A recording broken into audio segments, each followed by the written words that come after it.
Здравейте! Известно време нямах възможност да правя видео. Имам доста други задължения.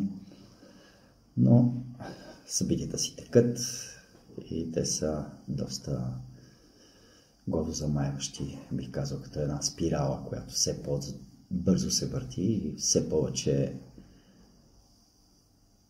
се усложнява. Като един водовъртеж, който отива надолу и надолу и надолу. Така можем да кажем. Днеска бих искал да си поговорим за докъде може да стигне цената на два самолета. Също така бих искал да си поговорим изплаща ли се да се играе покер с Китай и какви са икономическите последствия от такива заигравки. И накрая, но не на последно място, всъщност няма да е накрая, защото те са много теми. После можем да си поговорим малко за Персия, или както в днешно време ги наричаме Иран. И стигаме до края, но не на последно място, каква всъщност държава е Пакистан. Един много интересен проект.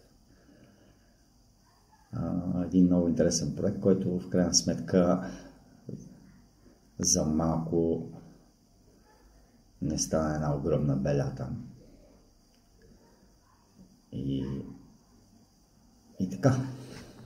Това са 4 теми, по които ще си поприказваме. Ще бъде интересно според мен. Защото съм сигурен, че много от тези информации, които бих искал да си споделим, няма по никакъв начин как да ги видите в мас-медиите. Естествено, че има много други места, извън мас-медиите, където могат да се проследят.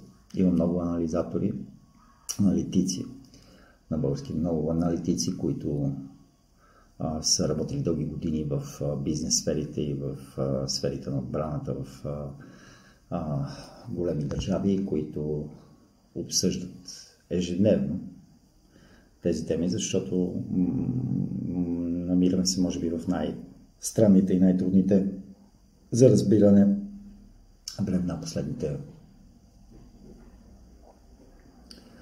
ако не са 100, поне 70 години.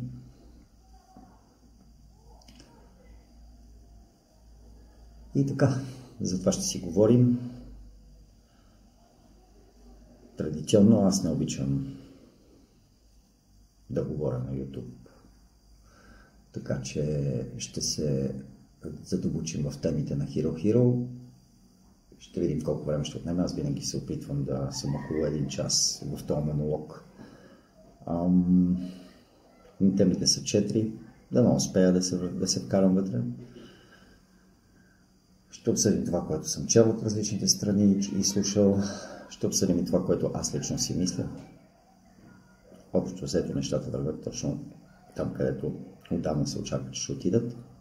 Но са интересни самите стъпки, по които вървим. Някои доста неочаквани, някои опасно неочаквани. И то точно по старата рецепта, къде го чукаш, къде се пука. Нали така? Тя е много добра рецепта, тая хубави бломачи забърква доста често. И затова е добре човек психически да е подготвен.